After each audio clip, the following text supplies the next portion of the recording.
ओ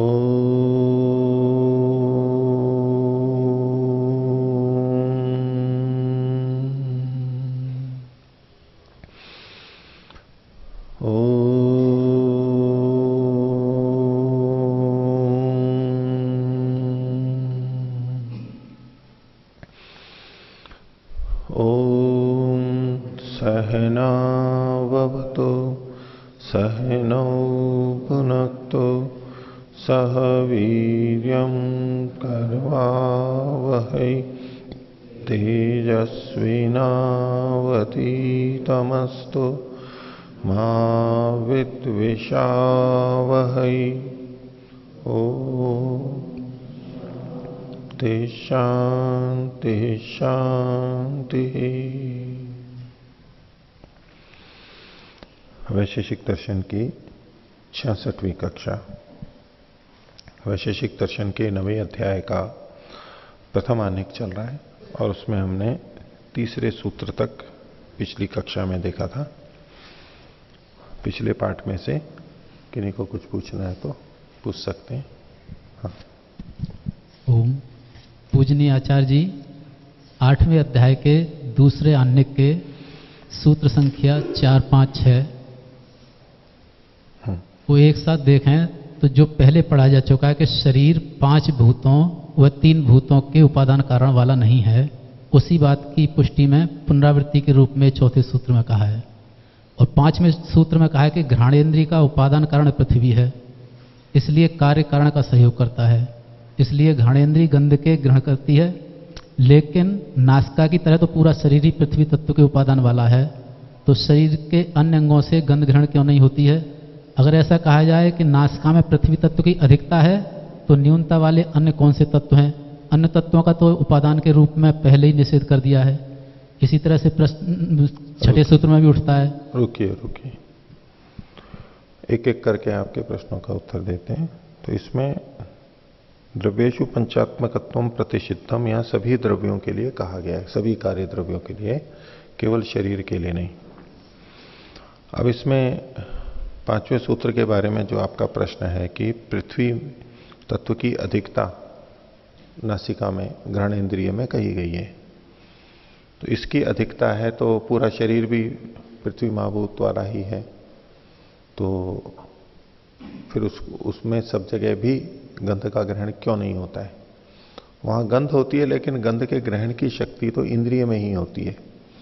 यहां जो ये प्रसंग चल रहा है 5वें और 6ठे सूत्र में, किस इंद्रिय से कौन सी चीज का ग्रहण होता है, ये भिन्न भिन्न क्यों होता है? इंद्रियों से पृथक जो शरीर है वहां तो चूंकि वो इंद्रिय ही नहीं है वहां पर, इसलिए उसका ग्रहण नहीं होगा।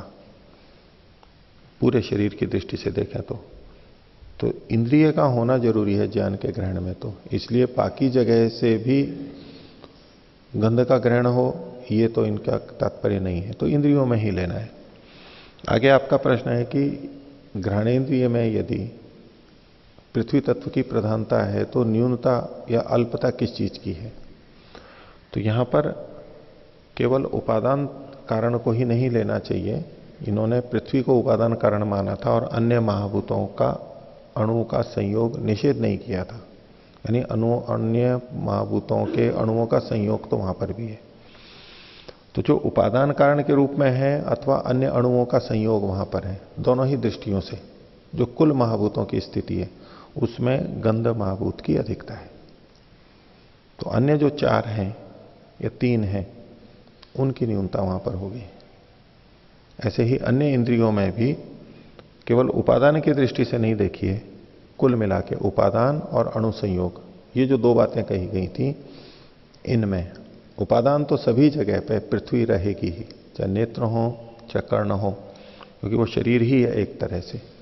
लेकिन इस शरीर के साथ साथ वहां जो इंद्रिय है उसमें भेद अलग अलग महाभूतों की अधिकता के आधार पर ये कह रहे हैं। तो अन्य महाभूतों की न्यूनता रहेगी। अन्य महाभूतों की न्यूनता रहेगी का मतलब ये नहीं लेना है कि अन्य महाभूतों को भी ये उपादान के रूप में स्वीकार कर रहे हैं। अन्य महाभूत तो उपादान है ही नहीं, वो स्पष्ट पहले कह ही दिया है। ठीक। और आचार्य जी, छठे सूत्र में रसना इंद्रिय में इन्होंने जल की अधिकता मानी है और उसको भी प्रकृति के रूप में कहा कि प्रकृति है, तो प्रकृति को पहले जो उपादान कारण के रूप में कह दिया है पहले सूत्र में, तो उपादान मतलब प्रकृति मतलब उपादान कारण। यहां इन्होंने इस बात को नहीं कहा है छठे सूत्र में कि ये उपादान है। कारण केवल इसमें कि रसनेन्द्रिय से रस का ग्रहण क्यों होता है इस रूप में, अलग अलग इंद्रियों से अलग अलग विषयों का ग्रहण क्यों होता है, इसका उत्तर दिया जा रहा है। रचना की दृष्टि से नहीं।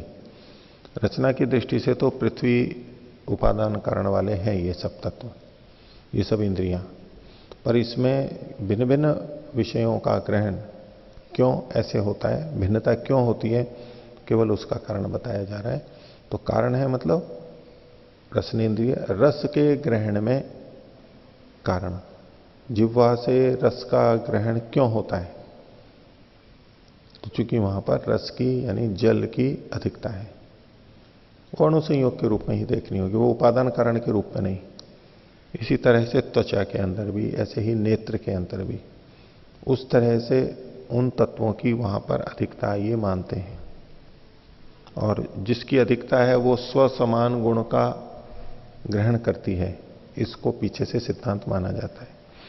लेकिन इसकी स्पष्टता हम स्थूल रूप से यूं देखेंगे तो वो नहीं मिलेगी। स्थूल रूप से हम देखेंगे तो यूं तो पृथ्वी तत्व की या तो जल तत्व की, इनकी यूं हमारे को अधिकता दिखाई देगी। पूछिए हनुमान जी। वो 9वें अध्याय में प्राग अभाव और प्रध्वंस अभाव की चर्चा आई थी।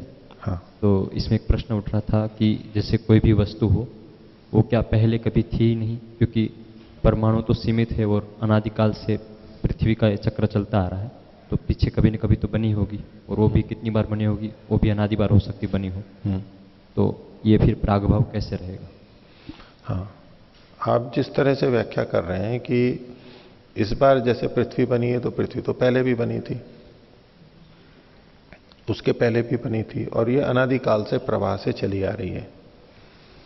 तो इस पृथ्वी का जिस पे हम हैं, हम ये कैसे कह सकते हैं कि इसका पहले अभाव था, यानी इस पृथ्वी से पहले कोई पृथ्वी नहीं थी, ये कैसे कह सकते हैं? ये आपका तात्पर्य वहां पर निकलेगा, आप जो कहना चाह रहे हो उससे ये तात्पर्य निकलेगा। ये पृथ्वी, जब हम ये कह रहे हैं कि इस पृथ्वी का प्राग अभाव था, इस पृथ्वी का प्राग अभाव था, इसका मतलब है इससे पहले तो पृथ्वी नहीं है, नहीं होनी चाहिए, पर अनादिकाल से प्रवाह से पृथ्वियां चली आ रही हैं, तो प्राग अभाव को कैसे कह सकते हैं? यही तो प्रश्न है आपका। इसको अभी पहले सुन लीजिए, इसको मैं स्पष्ट कर दूं कि यह है व्यक्ति की दृष्टि से कथन। आप जो कथन कर रहे हो वो जाति की दृष्टि से कर रहे हो कि इससे पहले भी पृथ्वी, पहले भी पृथ्वी। भी ठीक है, पृथ्वी थी, लेकिन ये पृथ्वी थोड़ा ना थी पहले। ये ऐसा थोड़ा ना कह रहे हैं कि इससे पहले इस तरह की कोई पृथ्वी नहीं थी। क्या यही वाली पृथ्वी पहले थी? इस जैसी थी। उससे पहले भी कोई पृथ्वी थी, इस जैसी थी। सूर्य पहले था, इस जैसा सूर्य था। ऐसे ही आगे भी होगा। आप पृथ्वी पृथ्वी पृथ्वी जाति के रूप में अलग अलग व्यक्तियों को मिला करके कह रहे हैं। ये एक एक व्यक्ति के लिए कथन है। जो भी कार्य द्रव्य है, ये पृथ्वी एक कार्य द्रव्य है, तो ये पृथ्वी पहले कभी उत्पन्न नहीं हुई थी। जो हुई थी वो इस जैसी थी। इसलिए एक एक को करके देखेंगे तो प्रागभाव भी रहेगा, प्रध्वंसभाव भी रहेगा। पूछिए। मेरा व्यक्ति को लेके प्रश्न है जी, जैसे इस बार जैसी पृथ्वी बनी है जिन परमाणुओं से, उन्हीं परमाणुओं से कभी जैसे अनादि चक्र चलता आ रहा, तो उसमें कभी न कभी तो ऐसी पृथ्वी इसी प्रकार परमाणुओं से तो बनी होगी। इसी जैसी ना, ऐसी, यह तो नहीं ना, तो यही हो जाएगी जो, यही नहीं होगी ना, इस जैसी होगी। आप इस जैसी को यही मान करके कह रहे हो। आप समानता क्या देख रहे हो? ये तो नहीं थी, ये तो आप स्वयं भी स्वीकार कर रहे हो। इस जैसी मतलब फिर भी आप उसको पृथ्वी कह रहे हो। उसका मतलब है आप उसमें जाति देख रहे हो।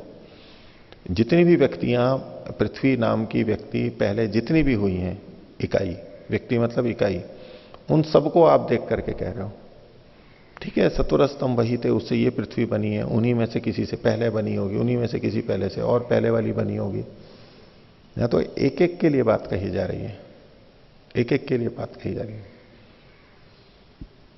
आपसे पहले, मेरे से पहले, आज तक जब से सृष्टि चली है, मैं पहले कभी नहीं हुआ था, आप भी पहले कभी नहीं हुए थे। आत्मा थी, ऐसा का ऐसा शरीर, सब कुछ, ऐसा पहले कभी नहीं हुआ। इसी में कह रहा था, इस ऐसा भी हो सकता है कि ऐसा व्यक्ति जैसे आप है, ऐसे पीछे भी आप बन सकते हो, क्योंकि वो भी अनादिकाल से चलता आ रहा है, तो कभी अनादिकाल से चलता चला आ रहा है, अनादिकाल से चलता चल रहा आ रहा है, लेकिन ये शरीर तो पहले ऐसा नहीं था, कभी भी नहीं। इसमें क्या प्रमाण है? अब तो एक संभावना है कि हो सकता है, मैं कहूं कि नहीं भी हो सकता है, हो भी सकता है, नहीं भी हो सकता है, तो क्या प्रमाण है इसमें? प्रमाण हो सकता है। हेतु तो यही है कि अगर सीमित होता तब तो ठीक है, नहीं बनेगा, लेकिन असीमित है, पीछे अनादि है, इसलिए कभी न कभी तो ये प्रक्रिया आई जाएगी। ये अलग था, उसकी भी उत्पत्ति हुई होगी। आपकी कल्पना के अनुसार लेते हैं, अभ्युपगम से ये शरीर है, इसकी उत्पत्ति हुई। वो पहले बिल्कुल जो ऐसा था उसकी भी उत्पत्ति हुई होगी। तो दो अलग अलग उत्पत्तियां हैं, दो अलग अलग विनाश हैं, तो ये दोनों एक ही कैसे हो सकते हैं? एक ही कैसे हो सकते हैं? काल की दृष्टि से तो एक नहीं है, लेकिन वही परमाणु और नहीं, वही परमाणु भी क्या पता है ना, वो तो वही के वही भी हो तो भी, वही के वही हो तो भी। मान लो मिट्टी आपने ले ली, कोई 1 किलो मिट्टी ले ली, 1 किलो मिट्टी से आपने एक घर बनाया, बच्चे जैसे बनाते हैं, फिर उसको तोड़ दिया, फिर उसी मिट्टी से वैसा ही एक और घर बना दिया, ऐसे बना दिया, तो क्या कहेंगे, ये वही घर है या उसी जैसा है? उसी जैसा कहेंगे। उसी जैसा कहोगे ना, इसका मतलब है अलग अलग हुए ना। वो तो नाश हो गया, इसलिए इस दृष्टि से कह रहे। नाश हो गया तो यही तो बात है, नाश हो गया, उत्पन्न हो गया, तो अलग व्यक्ति हुई ना, ये अलग अलग हो गए। तो यहां आप एक एक को ही देखना है। एक बार जो मिट्टी से, उसी जैसे जो घर बार बार बना रहा है बच्चा, तोड़ रहा है फिर बना रहा है, तोड़ रहा है फिर बना रहा है, बिल्कुल वही उपादान है। अब प्रकृति में तो सत्वर स्तंभ इतने अधिक हैं कि हर बार आप कितना भी करो तो भी बिल्कुल वैसा का वैसा सारे सत्वर स्तंभ बिल्कुल वही के वही हो, तो अपने आप में बड़ा कठिन है उसकी परिकल्पना करना है। लेकिन मैं तो इस मिट्टी का एक स्थूल उदाहरण दे रहा हूं। उस मिट्टी से 1 किलो मिट्टी से उसने एक घर बनाया, 2 किलो से एक घर बनाया, तोड़ दिया, फिर वैसा का वैसा बना दिया, ऐसा 50 बार बना लिया उसने। तभी आप क्या ये कहेंगे कि ये वही घर है जो पहली बार बना था? अगर कह भी रहे हैं तो उसका मतलब होता है उस जैसा है ये। व्यक्ति 50 बार बना, 50 बार नष्ट हुआ, तो 50 व्यक्ति थी उसमें, उपादान कारण भले ही वही हो। इसलिए कोई भी वस्तु बनी है उससे पहले उसका अभाव था, उसको प्राग अभाव कहा, और नष्ट होने के बाद में उसको प्रध्वंस अभाव कहा। और कोई बोलिए। आचार्य जी, सत्कारवाद और असत्कारवाद स्पष्ट नहीं है, इसमें क्या समानता है और असमानता है? देखिए, वैसे तो यहां पर कोई सत्कार्यवाद असत्कार्यवाद का वर्णन आया नहीं है पिछली चर्चा में। और पहले एक बार मैं कक्षा में बता चुका हूं कि सत्कार्यवाद किसे कहते हैं और असत्कार्यवाद किसे कहते हैं। कार्य का मतलब कार्यवस्तु, द्रव्य, गुण, कर्म जो भी है। सत का मतलब है विद्यमान भाव। कार्य अपनी उत्पत्ति से पहले भी विद्यमान था, ये जिस सिद्धांत में मानते हैं उसको कहते हैं सत्कार्यवाद। अर्थात कार्य उत्पन्न हुआ उससे पहले अभाव नहीं था। कार्य जो उत्पन्न हुआ उससे पहले अभाव नहीं था। अभाव से भाव की उत्पत्ति नहीं हुई है, कुछ था जिससे ये बना है। घड़ा मिट्टी से बना है, मिट्टी सत थी, तो सत होते हुए वो उपादान के रूप में आई और कार्य यानी घड़े की उत्पत्ति हुई। तो जब हम ये कहेंगे कि घड़ा शून्य से, अभाव से नहीं बना है, मिट्टी से बना है, इसको कहते हैं सत्कार्यवाद। असत्कार्यवाद कि जो कार्य उत्पन्न हुआ है वो उत्पन्न होने से पहले विद्यमान नहीं था। जो कार्य उत्पन्न हुआ है वो उत्पन्न होने से पहले विद्यमान नहीं था। घड़ा उत्पन्न हुआ तो उत्पन्न होने से पहले घड़ा विद्यमान नहीं था, वो वाला घड़ा। अन्य घड़े भले ही हों विद्यमान, अन्य घड़े भी जब जब वो उत्पन्न हुए उससे पहले वो विद्यमान नहीं थे। अगर पहले से ही घड़ा विद्यमान था, अगर हो ये माना जाए, तो फिर घड़े की उत्पत्ति का कथन क्या है? हम कहते हैं कि घड़ा बन गया, इसका मतलब है घड़ा उससे पहले नहीं था। तो जब कार्य को उत्पन्न होने से पहले न माना जाता है कि कार्य अपनी उत्पत्ति से पहले नहीं था, उत्पन्न होने के बाद उसका अस्तित्व आया, इसको कहते हैं असत्कार्यवाद। तो सत्कार्यवाद और असत्कार्यवाद समाज के अंदर, दर्शन के क्षेत्र में इन दोनों को परस्पर विरुद्ध सिद्धांत कहा जाता है कि सांख्य और योग सत्कार्यवाद को मानते हैं और न्याय और वैशेषिक असत्कार्यवाद को मानते हैं। और ऐसा करके परस्पर बहुत विरोध बताया जाता है। लेकिन दर्शनों में, चूंकि वैदिक दर्शन है, इनमें परस्पर विरोध नहीं है। इसको ध्यान में रखते हुए इन दोनों को देखना है। और दोनों में कोई विरोध नहीं है। उदाहरण से मैं बोलता हूं फिर से।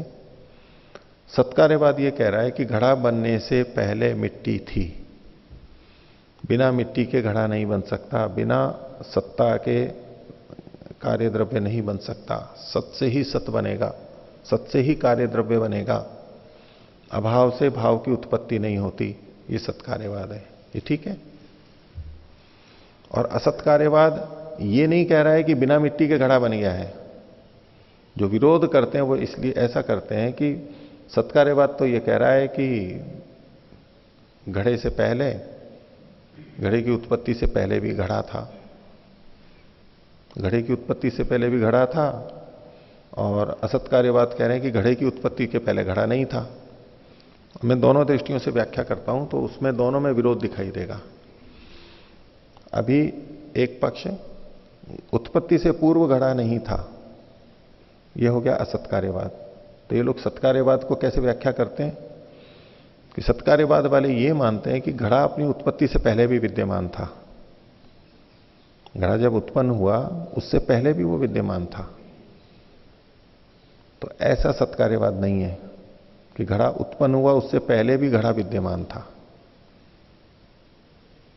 जबकि वो ऐसा कहते हैं। ऐसा मानेंगे कि घड़ा उत्पन्न होने से पहले भी घड़ा विद्यमान था, तो ये तो झूठ हो ही जाएगा।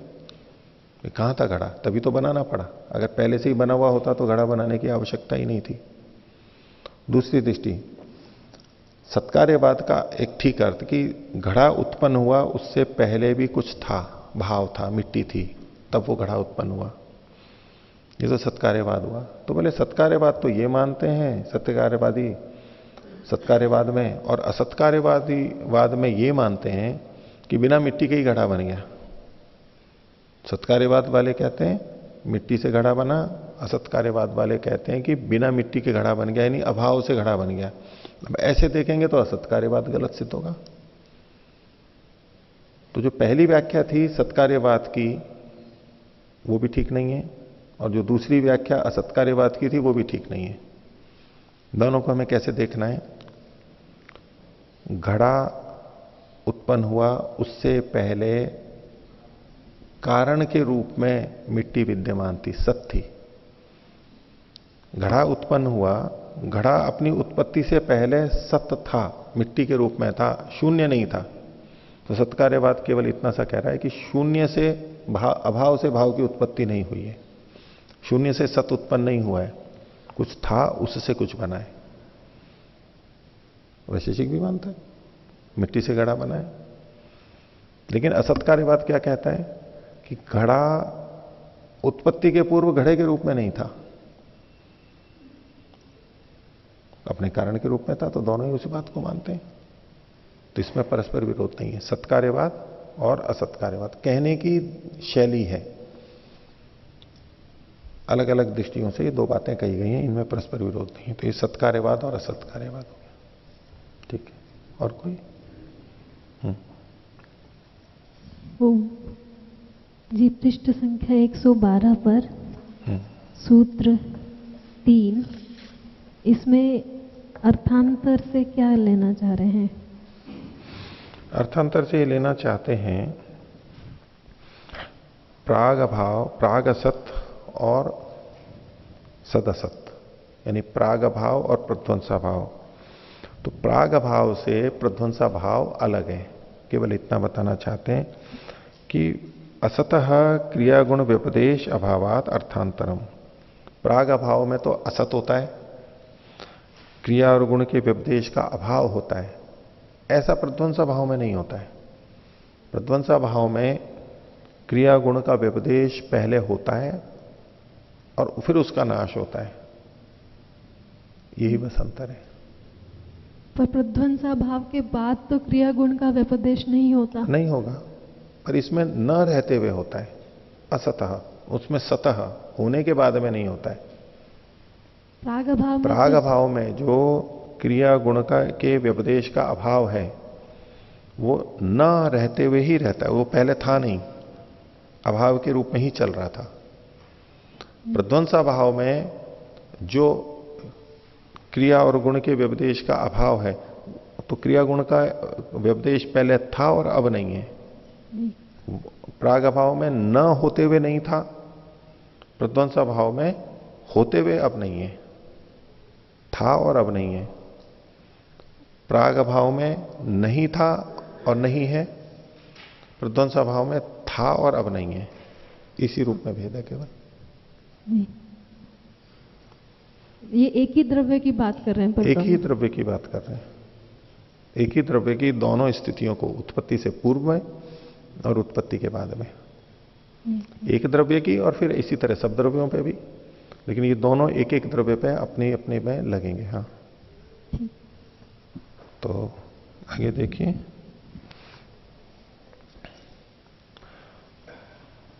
वैशेषिक दर्शन 9वें अध्याय का प्रथम आनिक और चौथा सूत्र, पृष्ठ संख्या 112। तो असत यानी अभाव को दो रूप में इन्होंने बताया, अब तीसरा बता रहे हैं, तृतीय। चौथा सूत्र है सच्चा सच्च, सत्च असत्य। चौथा अभाव ऐसा है जो होते हुए है भी और नहीं भी है। सत्च असत्य वो कैसे है? इसके लिए कहते हैं अन्योन्या भाव। अन्य अन्य अभाव, एक का दूसरे में अभाव। घड़ा कपड़ा नहीं है, कपड़ा घड़ा नहीं है। घड़ा घड़े के रूप में है लेकिन कपड़े के रूप में नहीं है। कपड़ा कपड़े के रूप में है लेकिन घड़े के रूप में नहीं है। तो वो ऐसा जो खुद विद्यमान है, सत है, लेकिन फिर भी अन्य का निषेध वहां पर किया जाता है, इसके लिए वो असत के रूप, इसको कहते हैं अन्योन्या भाव, एक में दूसरे का अभाव। भाष्य देखिए, भावश्च असौ अभावश्च इति खलु उभय विधो अन्योन्या भाव। भाव भी है और अभाव भी है। सत और असत को इन्होंने भाव और अभाव के रूप में खोल दिया, और ये दोनों ही प्रकार का जो होता है वो अन्योन्या भाव है। इसको खोल रहे हैं अगौर अश्व। अश्व घोड़े के लिए यहां पर कहा जा रहा है, तो घोड़ा तो अपने आप में है वो, लेकिन गाय नहीं। अगौ अश्व, जो गाय नहीं है ऐसा अश्व, और अनश्व गौ, जो घोड़ा नहीं है ऐसी गाय। ऐसा भाषा में प्रयोग नहीं होता है व्यवहार में। तो कोई भी वस्तु जो भी है, जो भी वस्तु है वो एक है, उसमें अन्यों का अभाव है। इस दृष्टि से जब एक दूसरी नहीं है, इस रूप में भी हम अभाव का कथन करते हैं। हमने किसी को कहा कि आप वहां पर जाइए, वहां पर पेंसिल रखी हुई है। वो गया, वहां पर पेन रखा था। उन्होंने कहा कि यहां तो पेन है, पेंसिल नहीं है। पेन है, पेंसिल नहीं है। वो तो पेंसिल के लिए गया था। तो पेन है उसका अस्तित्व बताते हुए साथ ही साथ में वहां कह रहा है कि पेंसिल नहीं है वो। ये तो पेन है, ये पेन है, ये पेंसिल तोड़ना है, ये पेंसिल है, ये पेन तोड़ना है, ऐसे जो कथन होगा। तो होते हुए भी उसमें दूसरी चीज का अभाव देखा जाता है। तो अगौ अश्व अनश्वो गौ। इसी तरह अपटो घट अघट पट, बिना कपड़े वाला घड़ा और बिना घड़े वाला कपड़ा। इति अन्योन्या भाव तृतीय है। अन्योन्या भाव तीसरा होता है। देखो कितना अधिक अभाव है हमारे में। हमारे में भाव अधिक है, अभाव अधिक है? अभाव अधिक है, इसीलिए तो दुख है हमारे पास।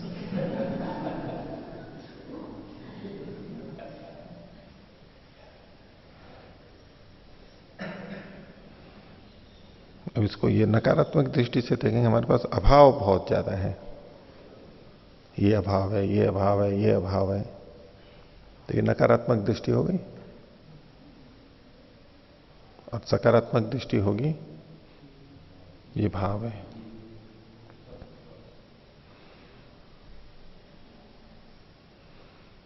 आगे देखिए चौथा सूत्र, चौथा अभाव। तो पांचवा सूत्र है यच्च अन्यत असत अतः तद असत। ये पांचवा अभाव, चौथा अभाव, हाँ पांचवा सूत्र है, चौथा अभाव है यच्च असत, यच्च अन्यत असतः। जो अब तक अभाव का एक उससे भिन्न है, वो क्या है? तद असत, वो बिल्कुल अभाव है। इसको कहा अत्यंत अभाव। अत्यंत अभाव, जो ना थी, ना होगी, ना है। हर काल में जो चीज नहीं है, कभी भी नहीं होगी, उसको कहते हैं अत्यंत अभाव। प्राग अभाव पहले नहीं थी लेकिन अभी है। प्रध्वंसा भाव पहले थी, अब नहीं है। अन्योन्या भाव तो वर्तमान में एक दूसरे का नहीं है, वो तीनों कालों में लगता है। लेकिन अत्यंत अभाव, जैसे कि आकाश के फूल, खरगोश के सींग, वंध्या पुत्र, वो न पहले था, न है, न होगा, जिसको कभी भी नहीं होगा, वो उसको कहेंगे अत्यंत अभाव। भाष्य देखिए, तो यत च अन्यत असत, तो यत खलु प्राग असतः प्रध्वंसा सतः अन्योन्या सतः अन्यत। जो पीछे तीन बताए थे, प्राग अभाव, प्राग असत, सदसत और सच्च असच्च, इन तीनों से जो भी अलग है, इन तीनों अभावों से भी जो भिन्न है, तद असत, वह असत खलु प्राग अभावात प्रध्वंसाभावात अन्योन्याभावात भिन्नो। प्राग अभाव, प्रध्वंसाभाव, अन्योन्याभाव, इनसे भिन्न अभाव वो कौन सा है? अत्यंताभावश्च चतुर्थः, अत्यंत अभाव है। अभाव को अलग अलग ढंग से समझने की शैली से यह कथन किया गया। ये चौथा होगा। तो अब आगे कह रहे हैं भाई अभाव का ज्ञान कैसे होता है। सत्तात्मक वस्तु है, उसका ज्ञान तो हमारे को होता है इंद्रियों से, तो अभाव का ज्ञान कैसे होता है? तो छठे सूत्र में कहा अभाव कथम ज्ञायते अत्रुच्यते, अभाव का ज्ञान कैसे होता है।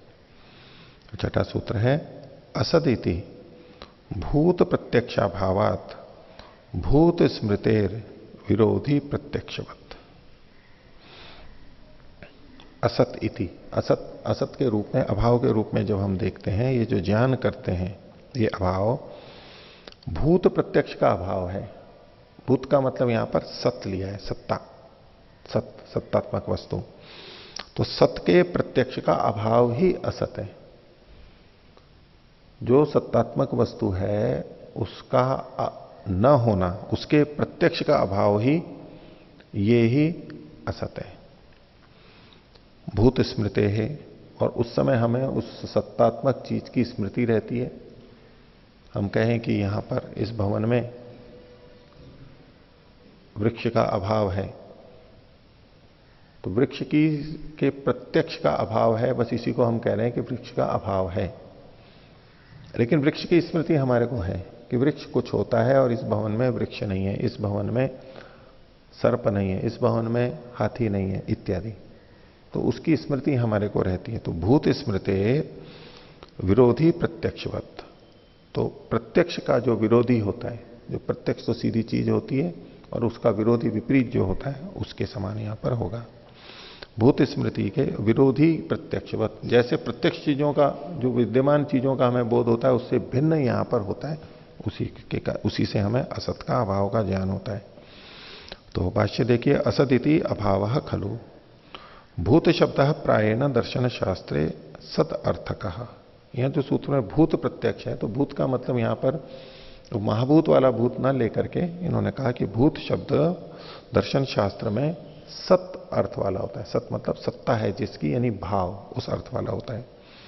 तो सतो भावात्मक प्रत्यक्षानंतरवर्तिनो अभावात, तो सतः जो विद्यमान है भावात्मक है, उसके प्रत्यक्ष के अनंतर बाद में होने वाला जो अभाव है उससे सदवस्तु घटादि स न प्रत्यक्षम भवति।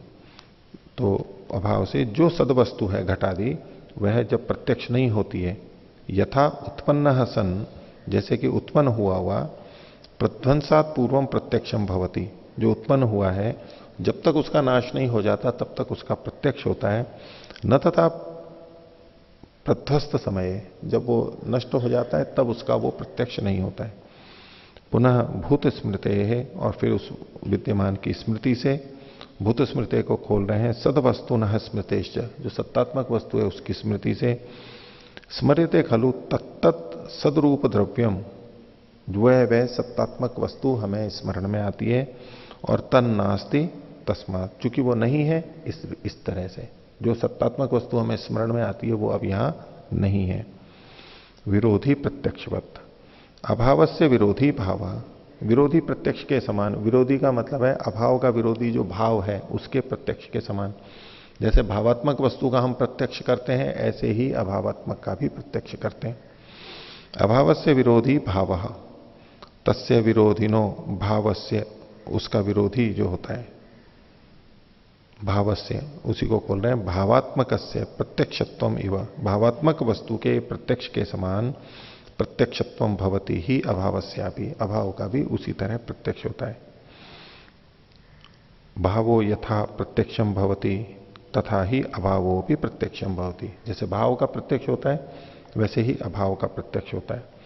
इसमें इनका तात्पर्य इस तरह से है कि जिस वस्तु की सत्ता का बोध हमें जिस इंद्रिय से होता है, जिस वस्तु की सत्ता का बोध हमें जिस इंद्रिय से होता है, उस वस्तु के अभाव का बोध भी उस इंद्रिय से होता है।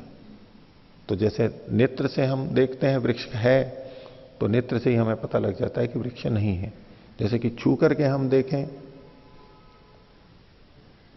वृक्ष को और छूने से वो वहां नहीं पता लग रहा है, तो वो वृक्ष नहीं है। ऐसे ही तो उन्हीं इंद्रियों से उसके अभाव का भी ज्ञान होता है। तो जैसे अभाव के विरोधी जो भाव है उसका प्रत्यक्ष होता है, ऐसे ही इनका होता है, उसी इंद्रिय से होता है। और बोल रहे हैं भाव सदात्मना प्रत्यक्षम भवति, भाव जो है वो सत्तात्मक रूप से प्रत्यक्ष होता है। अभावो असदात्मना प्रत्यक्षम भवति, प्रत्यक्ष तो दोनों का होता है, लेकिन सत्तात्मक वस्तु भावात्मक रूप से सदात्मना प्रत्यक्ष होता है कि वो है इस रूप में प्रत्यक्ष होता है, और जो अभाव है वो असदात्मना, ये नहीं है इस रूप में प्रत्यक्ष होता है। होने के रूप में प्रत्यक्ष और न होने के रूप में प्रत्यक्ष, लेकिन प्रत्यक्ष दोनों का ही माना जाता है। यदि स्वभाव, यदि तू अभाव प्रत्यक्ष, यदि तू अभाव, यदि अभाव का जो अभाव है वह प्रत्यक्षम न भवे, तो उसका प्रत्यक्ष ही न हो, तथा तो अभावो न वक्तुम शक्यता, फिर तो उसका कुछ कथन भी नहीं किया जा सकता अभाव का। इति प्रध्वंसा भाव उक्ता, इस प्रकार से इन्होंने प्रध्वंसा भाव को कहा कि कोई चीज विद्यमान है, अब उसका हमारे को बोध नहीं हो रहा है, तो अभाव का भी हमें ज्ञान होता है, अभाव का भी ज्ञान होता है।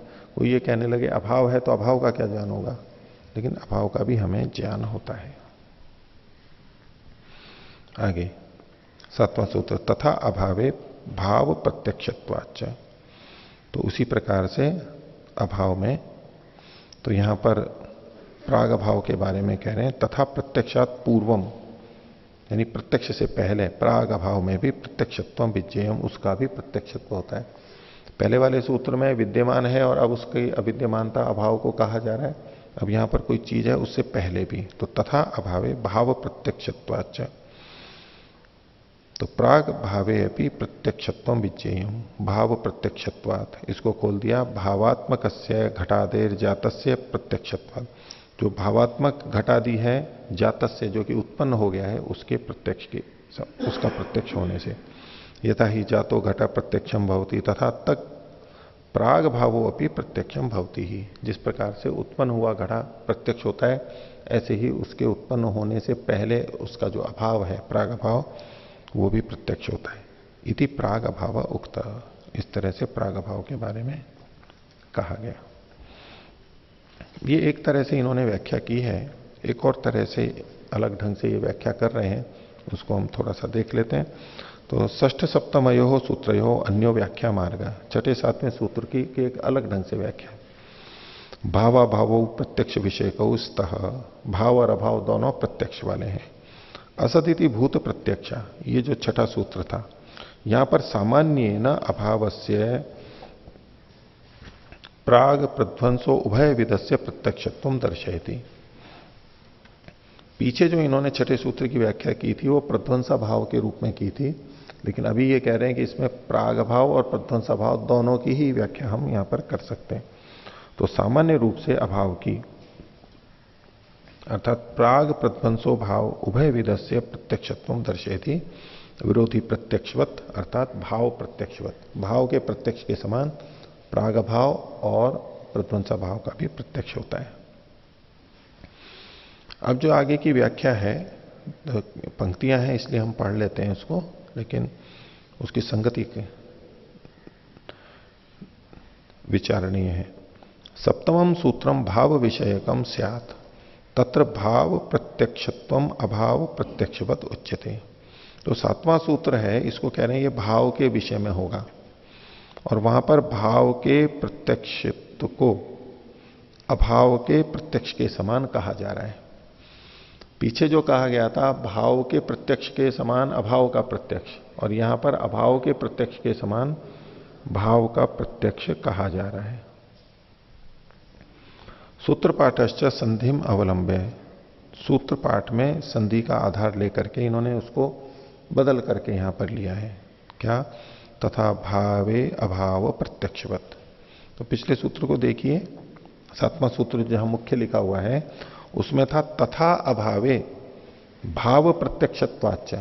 इन्होंने किस तरह से किया, तथा को तो अलग कर दिया और अवग्रह करके जो अभावे था अवग्रह हटा के भावे कर लिया, तो भाव को इधर लिया, भावे अभाव प्रत्यक्षत्व, और भाव प्रत्यक्षत्वाच्च था वो, वहां पर अभाव प्रत्यक्षवत, इस तरह से बदल करके इन्होंने किया है।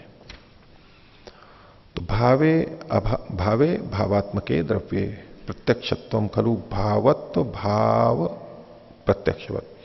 भाव में यानी भावात्मक द्रव्य में जो प्रत्यक्ष होता है वह खलु भवतु अभाव प्रत्यक्ष, भाव में जो भाव का जो प्रत्यक्ष होता है वो अभाव के समान होवे। खोल रहे हैं, यथा अभावात्मकतया भाव अभावात्मकतया अभाव साक्षात प्रत्यक्षम भवति, जैसे अभाव अभाव के रूप में साक्षात पता लगता है, पुनर्भावात्मकतया भावो भी प्रत्यक्षम भवति, इसी प्रकार से भावात्मक रूप से भाव का भी ज्ञान होता है। तत्र भावा भावो प्रत्यक्ष हो, तो कुल निश्चय करेंगे कि भाव और अभाव दोनों का प्रत्यक्ष होता है। एक में एक को दृष्टांत, दूसरे को दृष्टांत, एक में उसको दृष्टांत इसको दृष्टांत बना के बदल बदल करके इन्होंने कथन किया है। तो जैसी पहले वाली व्याख्या है उसके अनुसार छठे के अंदर प्रध्वंसा भाव और सातवें के अंदर प्राग भाव का कथन किया गया। और अब आठवें सूत्र में कहते हैं अथो अन्या भाव कथन जातीयगा, अन्यो अन्या भाव कथन जाति के, अन्योन्या भाव किस प्रकार का होता है, तो उसके लिए आठवां सूत्र है एतेन अघटो अगौ अधर्मश्च व्याख्याता। अघट ये शब्द हो गया, अगौ और अधर्म, इन तीनों में अभाव कहा गया है और यह भाव अन्योन्या भाव की दृष्टि से कहा गया है। तो एतेन अर्थात भावा भावयो प्रत्यक्षत्व निर्देशनेन, भाव और अभाव के प्रत्यक्ष की बात को कह करके अघट, अघट को खोल रहे हैं, घटा भाव, घट का अभाव किसमें, पटा दो, पट आदि में, यानी घड़े को छोड़ करके और जितनी वस्तुएं उन सब जगह पे इसका अभाव बताया जा सकता है। और अगोह गौ अभावो, अगोह को खोल दिया, गोर अभाव, गाय का अभाव, वो किस में देखा जाएगा? अश्वादो, अश्वादि, अश्व, भेड़, बकरी, चूहा, कितने भी चीजें उन सब के अंदर लगेगा। अगोह गौर अभावो अश्वादो। और अधर्म, इस शब्द को खोल रहे हैं, धर्माभाव, धर्म का अभाव, ये कहां होगा? अधर्मे प्रत्यक्षम भवती, अधर्म में प्रत्यक्ष होता है। अधर्म यानी धर्म का अभाव अधर्म में प्रत्यक्ष होता है। ये अन्योन्या भावो भाव प्रत्यक्षवत, ये जो अन्योन्या भाव है ये भाव के प्रत्यक्ष के समान है।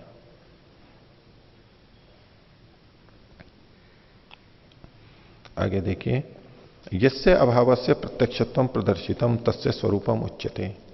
अभाव के बारे में चर्चा कर रहे हैं तो उससे संबंधित और शब्दों को भी यहां पर बता के उसके स्वरूप को स्पष्ट कर रहे हैं। नवा सूत्र, अभूतम नास्ति इति अनर्थांतरम। ये जो अभाव है इसको कहते हुए कि अभूत, अभूत का मतलब है असत, भूत का मतलब सत और अभूत का मतलब असत, जो नहीं है। और नास्ति, न अस्ति, अस्ति के अभाव को कह रहे हैं नास्ति, यहां भी निषेध कर दिया गया नास्ति। तो अभूतम नास्ति इति अनर्थांतरम, ये जो शब्द है ये समानार्थक है, भिन्न भिन्न अर्थ वाले नहीं है। भाष्य देखिए, अभूतम इसको खोल दिया, असत यद्वा न विद्यते, अभूत कह लें, असत कह लें या अविद्यमानता न विद्यते। इति तु अभिन्नार्थकम एकार्थकम अस्ति, अभिन्न अर्थ वाले अर्थात एक ही अर्थ वाले हैं, समान अर्थ वाले हैं। खोल रहे हैं, भूतम सदवस्तु रूपम, भूत का मतलब है जो सत्तात्मक वस्तु है, सत्तात्मक वस्तु का रूप है। और अभूतम असद अभाव, असद भाव, असत अभाव, अभूत का मतलब है असत, उसी को आगे कह रहे हैं अभाव। यद्वा दूसरे ढंग से कह रहे हैं न अस्ति, नहीं है, यत सत तदस्ति, जो सत है वो है, यन्न सत खलु असत तन्नास्ति अभाव, तो जो न सत, सत नहीं है, अर्थात खलु असत, असत है, तत् वह नास्ति, वह नहीं है, और उसी का अभाव है, अभाव है। तो अभूतम अपि तु अभाव सदात्मना, अभूत का मतलब भी यही है, अभाव सत्तात्मक रूप से ना होना। और नास्ति इति तु अभाव प्रवर्तन क्रिया, यहां, और जो नास्ति ये भी अभाव है, ये प्रवर्तन क्रिया का अभाव है। अभूत में सत्तात्मक के अभाव को बताया जा रहा है और नास्ति में उसकी प्रवर्तन क्रिया विद्यमानता का निषेध किया जा रहा है। भवति इति भावः सदात्मना प्रवर्तन क्रिया च उभय व्युत्पत्त्या, जो होता है, भवति इति भावः, जो होता है उसको भाव कहते हैं। भवति यही उसका स्वरूप है, भाव का मतलब होता है भवति, होता है। वो किस तरह से? दो तरह से होता है, एक सदात्मना यानी उसकी विद्यमानता है, और एक प्रवर्तन क्रिया, उसकी प्रवृत्ति हो रही है इस रूप में। इति उभय व्युत्पत्त्या, दोनों तरह से इसको देख सकते हैं, एक तो सदात्मना, एक प्रवर्तन क्रिया। पीछे इन्होंने पिछली पंक्ति में अभूत को भी दोनों ही तरह से बताया था, उसमें देखिए, अभूत इति तु अभाव सदात्मना और नास्ति इति तु अभाव प्रवर्तन क्रिया। विद्यमानता देख रहे हैं और उसकी प्रवर्तन क्रिया वो चल रही है, उसको लगातार देख रहे हैं, उसकी विद्यमानता को लगातार देख रहे हैं, प्रवर्तन की क्रिया है। तो इन दोनों ही तरह से भाव को भी देखते हैं। अभूतम व नास्ति इति व अभाव पर्यायो अभाव स्वरूपम व, अभूत है या नास्ति है, ये सब अभाव के पर्याय रूप हैं, अभाव का स्वरूप ही इसी तरह से कहा गया। तो अब इसमें एक प्रश्न उठा रहे हैं आगे कि अब तक जो आपने बताया किसी वस्तु का न होना, तो चाहे प्राग भाव के रूप में हो, चाहे प्रध्वंसा भाव के रूप में हो, चाहे अन्योन्य भाव के रूप में हो, चाहे अत्यंत भाव के रूप में हो, उसमें अभाव को बताया जाता है। तो यदि एवं अगर ऐसा है कि नास्ति इति पदेन अभावो अभाव स्वरूपम वा गृह्यते, नास्ति शब्द से अगर हम किसी भी वस्तु का अभाव या अभाव स्वरूप का ग्रहण करते हैं, पिछले सूत्र में जो नास्ति शब्द से कहा गया, तो फिर ये कैसे होता है? तो 10वें सूत्र में उठाया, नास्ति घटो गेहे। जब इस शब्द का प्रयोग करते हैं कि घर में घड़ा नहीं है, गेहे घटो नास्ति, घर में घड़ा नहीं है, तो क्या घड़ा वास्तव में नहीं है? घर में कमरे में घड़ा नहीं है, तो क्या वास्तव में घड़ा नहीं है, उस घड़े का अभाव है? तो उसके लिए कह रहे हैं इति सतो घटस्य गेह संसर्ग प्रतिषेध, घड़े के होते हुए भी घर से उसके संसर्ग का अभाव निषेध किया जा रहा है। वो कहीं और है, कुएं पे रखा हुआ है या बाहर रखा हुआ है, अंदर नहीं है। तो नास्ति शब्द का मतलब सदा ये नहीं होता है कि वो वस्तु है ही नहीं, अभाव ही हो गया है उसका। नास्ति का मतलब उसके संसर्ग का अभाव भी कहा जाता है। भाष्य में यही कहा, गृहे घटो नास्ति इति वाक्य, घर में घड़ा नहीं है, इस वाक्य में नास्ति वचने न, ये जो नास्ति शब्द है इससे क्या मतलब हो रहा है?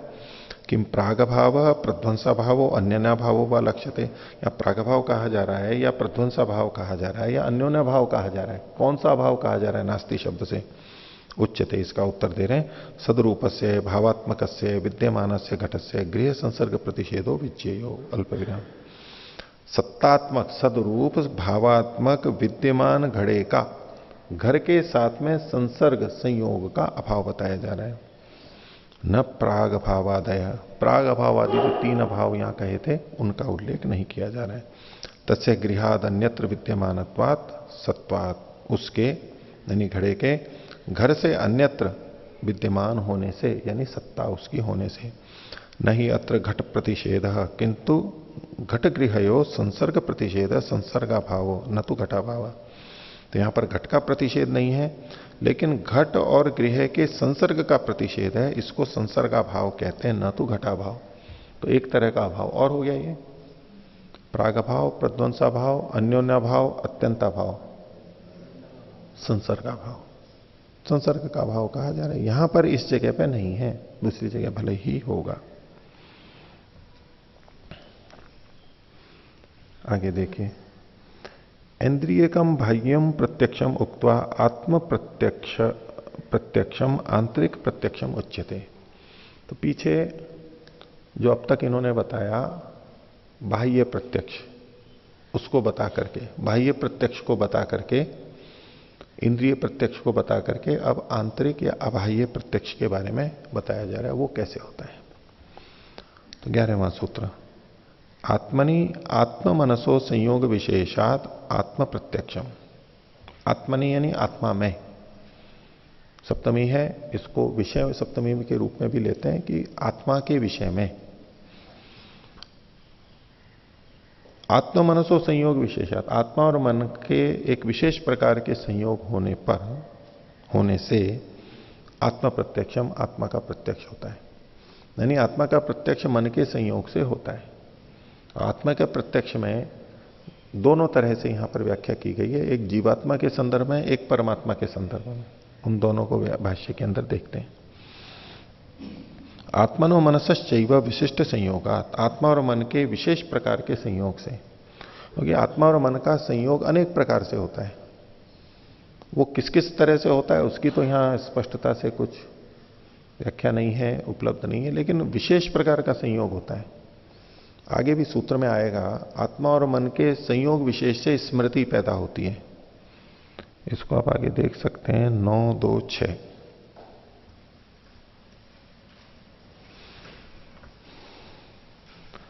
आत्म मनसो संयोग विशेषात संस्काराच्च स्मृति। स्मृति कैसे उत्पन्न होती है उसमें यहां पर कारण बताया, आत्मा और मन का संयोग विशेष और संस्कार, इससे स्मृति पैदा होती है। ये भी से एक संयोग विशेष है, और यहां पर जो आत्मा का प्रत्यक्ष हो रहा है ये भी एक संयोग विशेष है, और ऐसे ही आगे भी कहेंगे।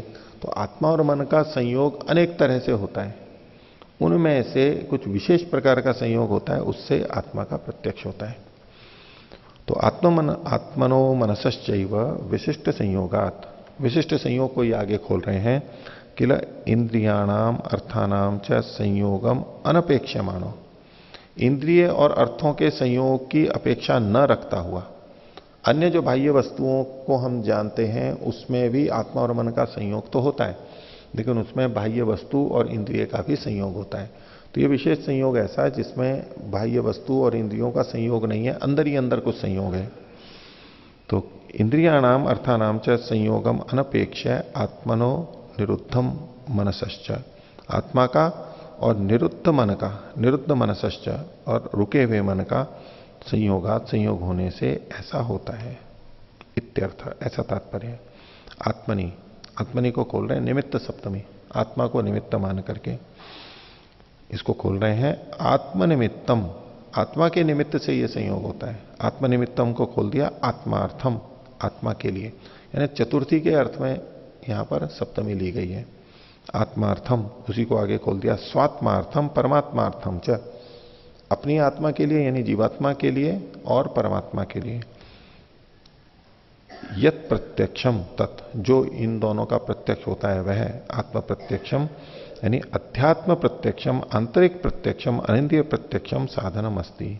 इसमें आत्म प्रत्यक्ष यानी अध्यात्म प्रत्यक्ष होता है विशेष प्रकार का, इसको आंतरिक प्रत्यक्ष कहेंगे, अनिंद्रिय प्रत्यक्ष कहेंगे, वो ही साधन बनता है। यानी इंद्रियों से जो प्रत्यक्ष होता है वो जीवात्मा और परमात्मा के प्रत्यक्ष में कारण नहीं बनता है। अब यहां पर जो इन्होंने दूसरी पंक्ति में जो अंत में लिखा आत्मनो निरुद्ध मनसश्च, आत्मा का और निरुद्ध मन का, तो ये एक सामान्य रूप से निरुद्ध मन शब्द का अर्थ ग्रहण करना चाहिए। अगर निरुद्ध का मतलब योग दर्शन के अनुसार ही बिल्कुल हम लेते हैं, निरुद्ध का मतलब है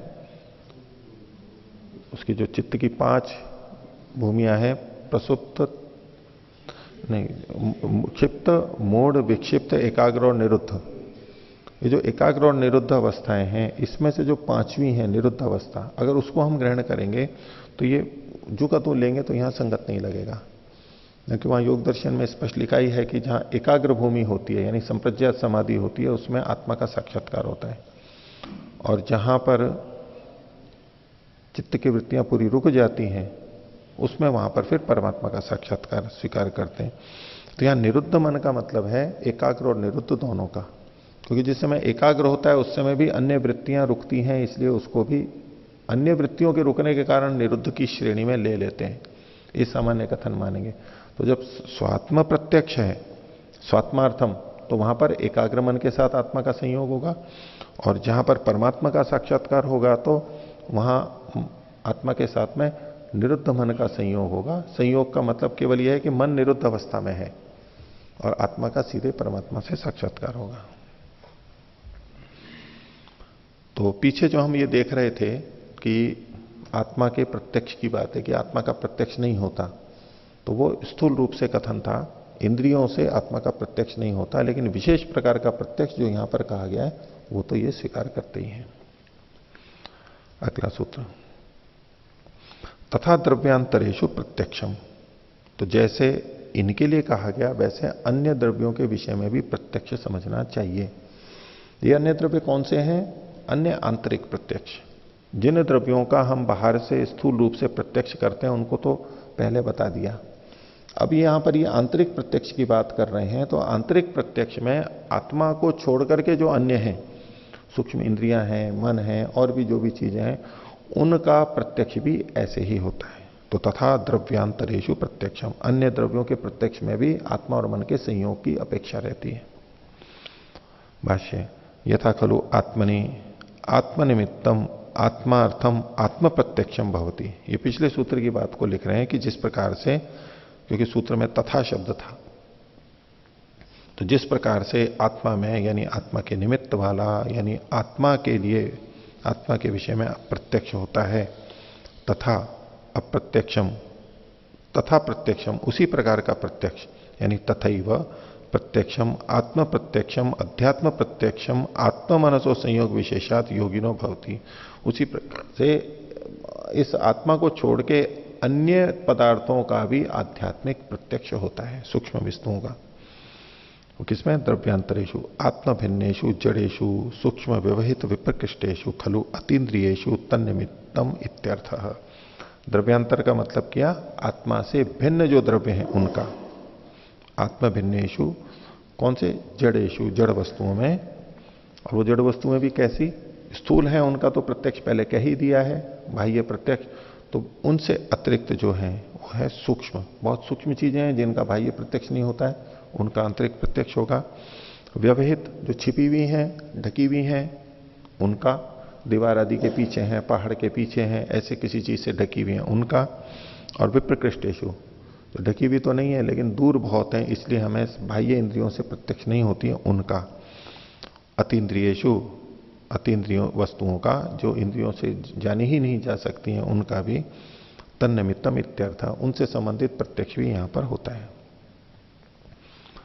उक्तम ही तंत्रांतरेषु, जैसा कि तंत्रांतर में दूसरे शास्त्र में कहा गया है, तो यहां इन्होंने सांख्य दर्शन का सूत्र दिया है। दीन वस्तु लब्धातिशय संबंधाद्वा अदोषः, तो वहां पर जो प्रत्यक्ष की परिभाषा दी गई थी उसमें कहते हैं ये दोष नहीं होगा, ये जो परिभाषा की गई उसका कारण यहां पर बताया।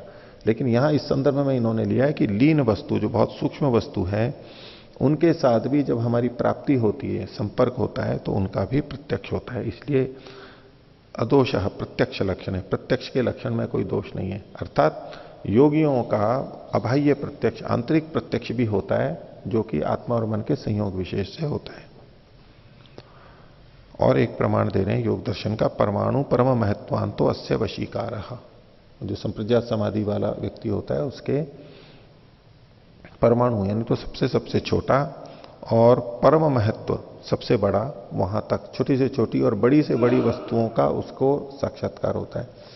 तो सब चीजों का साक्षात्कार होता है। तो ये जो छोटी से छोटी और बड़ी से बड़ी चीज का देखना है, यह केवल बाह्य इंद्रियों से संभव नहीं है, उसके अतिरिक्त आंतरिक इंद्रियों से भी वो प्रत्यक्ष होता है, उसको बताते हुए इन्होंने लिखा। तो इसलिए 12वें सूत्र का अर्थ किया, तथा द्रव्यांतरेषु प्रत्यक्षम, बाह्य प्रत्यक्ष से भिन्न आंतरिक प्रत्यक्ष और आत्मा को छोड़ करके जो चीजें हैं उनका प्रत्यक्ष भी ये विशेष प्रकार से होता है। आत्मा और मन के संयोग विशेष से योगियों का, साधकों का आंतरिक प्रत्यक्ष होता है। तो आज का पाठ इतना ही रखते हैं। प्रणव ध्वनि।